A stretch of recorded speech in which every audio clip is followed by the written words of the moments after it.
আসতে লাগেনি বেশিক্ষণ।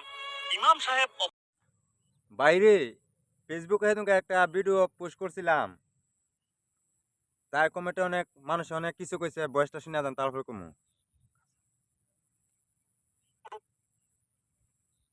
রুকিয়ার জন্য ময়নাকে দিতে হলো তার নিজের জীবন। সত্য কখনো চাপা থাকে না, বেরিয়ে আসতে লাগেনি বেশিক্ষণ। ইমাম সাহেব অপরাধ করবেন, আবার ময়নাকে ছাদে রেখে দিবেন, এটা আগেই লেগেছিল।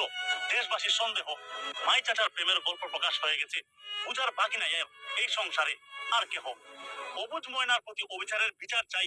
অপরাধী যেন কখনো হয় না পার। দেবর বাবির পরকীয়ার প্রেমের সমাপ্তি চাই। ইমাম সাহেব কষ্ট পায় না যেন আর। ঠিক।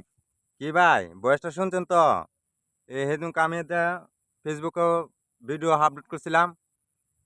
তাই অনেকে গালাগালি করছে। অনেকে অনেক কিছু কইছে। ভাই তোমরা কই? পারলে কমেন্টে আইসা এখন কিছু বলো। তোমার আম্মা তোমার আব্বা পরীক্ষা কত গিয়া ধরা খাইয়া পুলিশ প্রশাসনে ধরে নিছে শুনছো না?